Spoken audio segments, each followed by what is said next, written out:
Hello and welcome to the Sands of Time review channel. It is your host Sammy Thunder here today, and today I'm here to talk about a recent acquisition of mine that's going to be part of my State of the Collection, and it is indeed an offering from the French brand Yema, from the French colours here, for a bit of a hint.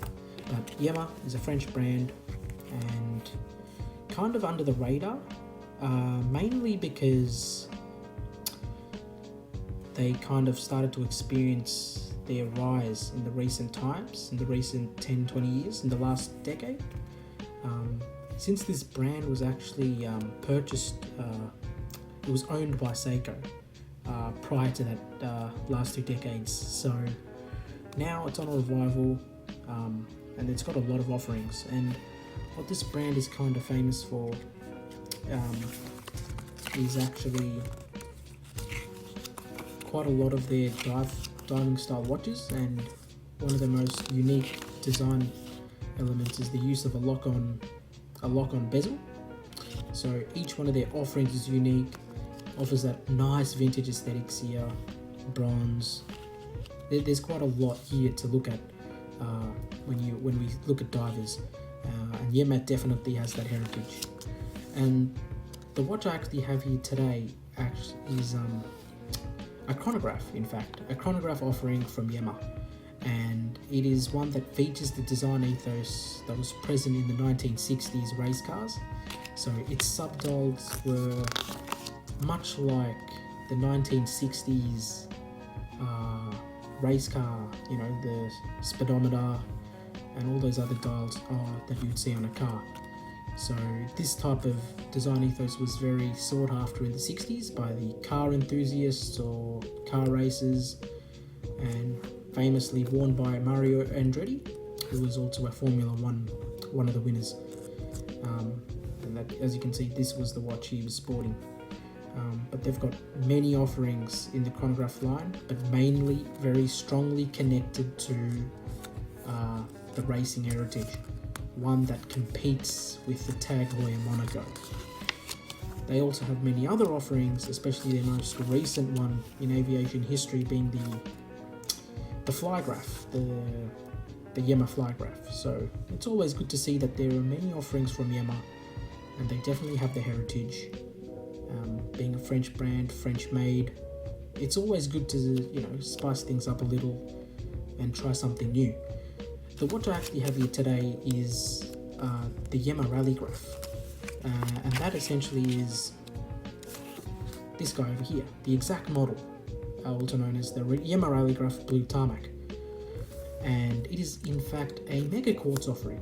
So there are prices that range from 400 Australian dollars to 2,000 Australian dollars with their mechanical chronographs, as here with the Valjoux movements. And I'm just going to be discussing that stuff with you right now, and we're going to go through an unboxing of our watch. So I'm going to put this flyer away, this a bit booklet, and we're going to take a look at the watch. As you can see here, we have this really nice premium box, very nice, there's a lot of attention to detail here. French heritage with this box, leather. I'm going to go with the unboxing. As you can see here, that's the Yema Rallygraf, and here is the international warranty. And it's actually genuine leather. It's soft, it's supple, it's really good. It's a lot of attention to detail with this brand, and I really love it. I really like what they're doing here with this boxes, and at this price point I don't see other brands doing it as well as Yema. There may be some other micro brand offerings which do, but there's a lot of detail here. So there you go, that's the warranty card, and we're going to go straight to the watch. I'll go through the other stuff in the box as well. The box is amazing, it feels soft, I really like it. It's like a travel pouch. It's much more versatile than an actual box. So I'll close that for now, and we'll go through this watch here, which is the Yema Rallygraf. Now, why did I purchase this watch? It was mainly because of this design ethos, and yes, I let the chronograph function engage beforehand, so can see that. See, that's sweeping seconds hand. Now, as you can see though, the watch itself features a mega quartz movement. What that means is it has a mechanical chronograph function. However, the timekeeping is quartz based.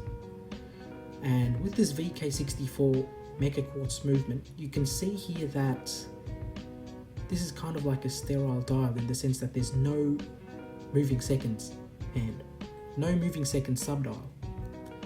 At first it may put off some people, but honestly, I like it like that. I really do.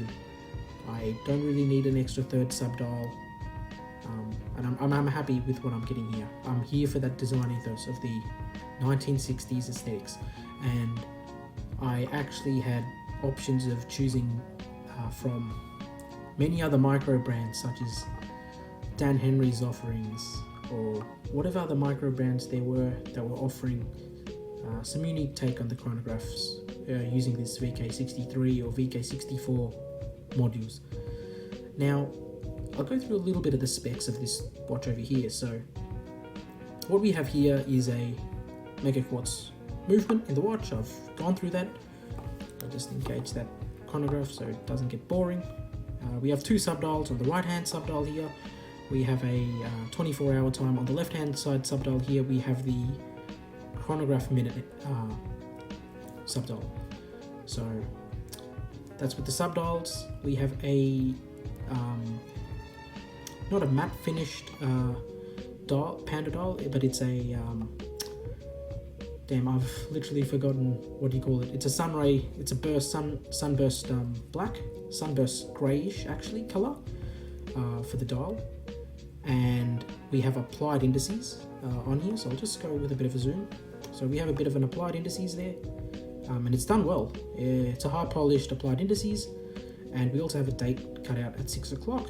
There is no date frame window, but it still is done superbly well. We have a red tipped seconds hand for the chronograph. It's good to know that, get that accuracy in. And we have a aluminium tachymeter bezel. Very standard stuff. Now, what else? So we have a case shape here, very standard, of very high mirror polish. This is in fact a mirror polish. It's not just a high polish, it's done really, really well. And this is one of the other reasons why I went for the watch. The finishing is superb. There actually isn't any, there isn't any geometrical sophistication to the watch. It's a simple case. The finishing itself, there's just one finishing. It's just high polish. But it's just done well. That's what I like about it. It's done so well. And if you look here onto the dial, you would probably notice we have a boxed mineral crystal. It is not sapphire. It is in fact a boxed mineral.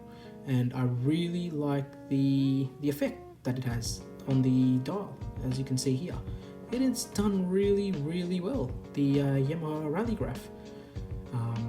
The text on the watch, we have Yema Rallygraf, and we have the France, and we have the racing flag. This is indeed a watch that is made in France. To hold that title, you need to have at least 60% of this watch actually produced in France, manufactured in France. So there you go. And I got it because that was probably one of the other reasons, because it was a unique offering from another country, made in another country, in France.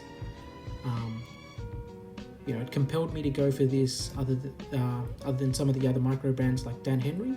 Not to say that I'm a bit of a snob about where it's made. That's definitely not it.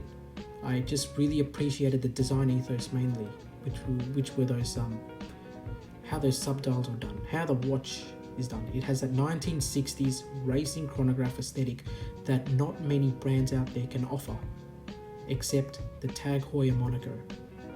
That's priced very high. Now we'll go to the case back, and it's done superbly well. Look at that. You got the Y with a bit of I think that's like a knight's helmet. You got that royal embroidery. It's just done well. Made in Morteau in France. All the text is in French.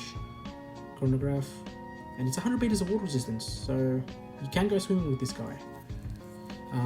The crown is not screw down, it is indeed push-pull, and yeah, and that's just some basic specs on the watch. And compared to many offerings out there, I did choose this. The other watch I was going to get was the Dan Henry 1962 Panda style chronograph, and I really liked that aesthetic, but I had to go for this guy after I saw the heritage of this brand, the racing style, the uniqueness.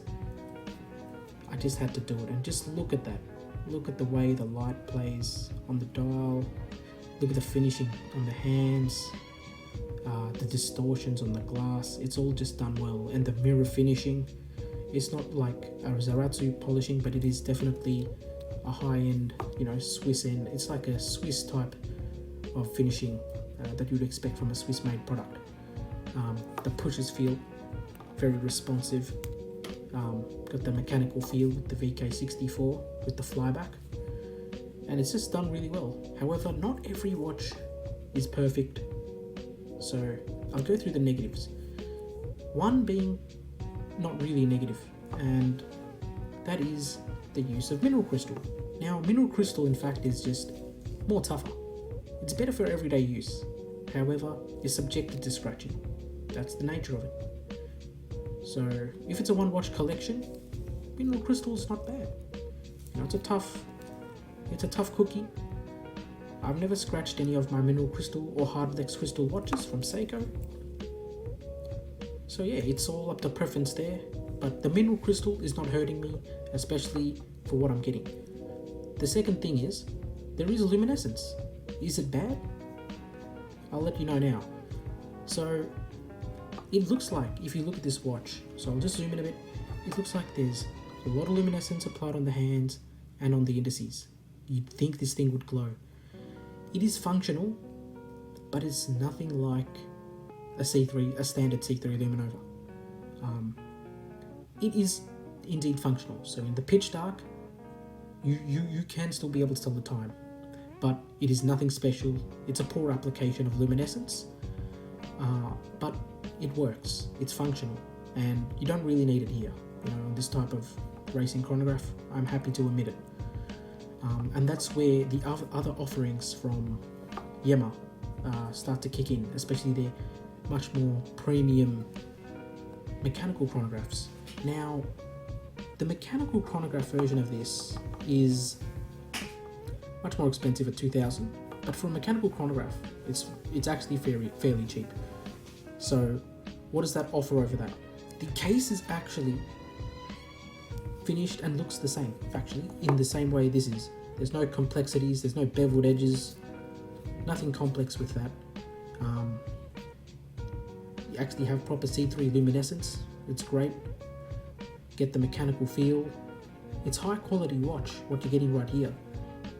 Just because it doesn't have sapphire doesn't mean it's not a high quality watch. I mean, there are people buying Speedies on the Hesselite. There are people buying Junghans dress watches with Hesselite crystal or acrylic crystal. It's all the vintage vibes. So if you want to consider something unique, definitely go for the Yema. And before that, I just wanted to say that this watch does not come with this strap here. This is actually an aftermarket strap. I really like the vintage aesthetic, the rally strap. And just for some basic dimensions here, we have a 20 millimeter lug width.